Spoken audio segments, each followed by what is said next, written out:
اور قوم ابراہیم اور قوم لوط نے بھی اور باشندگان مدین نے بھی جھٹلایا تھا، اور موسیٰ علیہ السلام کو بھی جھٹلایا گیا۔ سو میں ان سب کافروں کو مہلت دیتا رہا،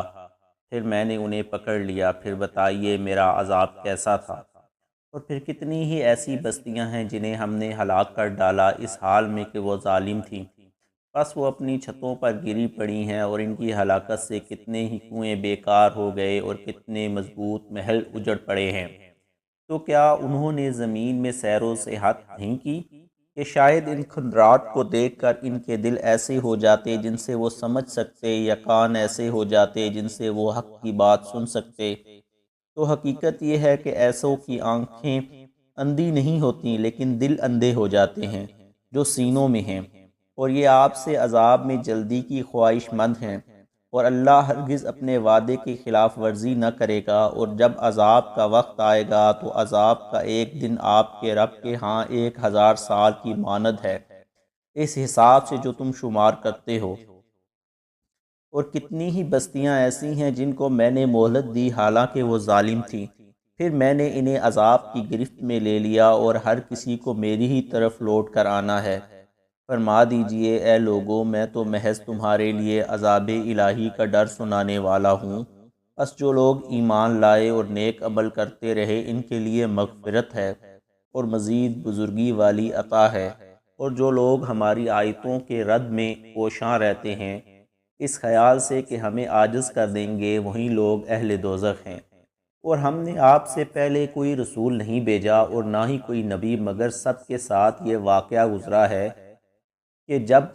اس رسول یا نبی نے لوگوں پر کلام الہی پڑھا تو شیطان نے لوگوں کے ذہنوں میں اس نبی کے پڑھے ہوئے یعنی تلاوت شدہ کلام میں اپنی طرف سے باطل شبہات اور فاسد خیالات کو ملا دیا۔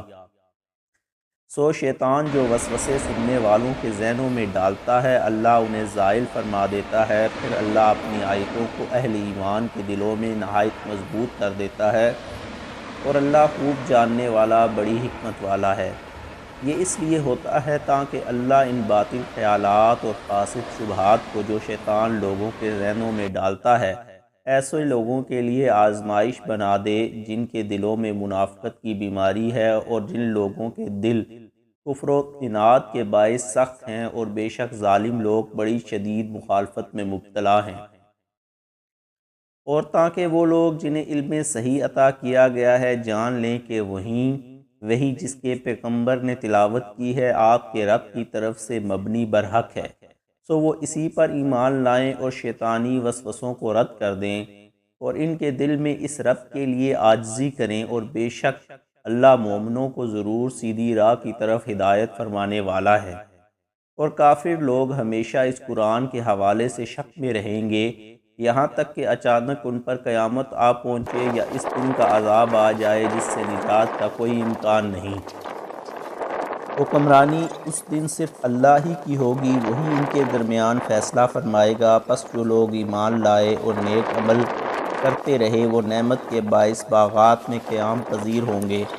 اور جنہوں نے کفر کیا اور ہماری آیتوں کو جھٹلایا تو انہی لوگوں کے لیے ذلت امیز عذاب ہوگا۔ اور جن لوگوں نے اللہ کی راہ میں وطن سے ہجرت کی پھر قتل کر دیے گئے یا رائے حق کی مصیبت جھیلتے جھیلتے مر گئے تو اللہ نے انہیں ضرور رزق حسن یعنی اخروی عطاؤں کی روزی بخشے گا، اور بے شک اللہ سب سے بہتر رزق دینے والا ہے۔ وہ ضرور انہیں اس جگہ یعنی مقام رضوان میں داخل فرمائے گا جس سے وہ راضی ہو جائیں گے، اور بے شک اللہ خوب جاننے والا بردبار ہے۔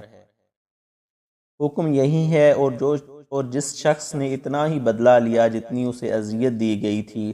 پھر اس شخص پر زیادتی کی جائے تو اللہ ضرور اس کی مدد فرمائے گا، بے شک اللہ درگزر فرمانے والا بڑا بخشنے والا ہے۔ یہ اس وجہ سے ہے کہ اللہ رات کو دن میں داخل فرماتا ہے اور دن کو رات میں داخل فرماتا ہے، اور بے شک اللہ خوب سننے والا دیکھنے والا ہے۔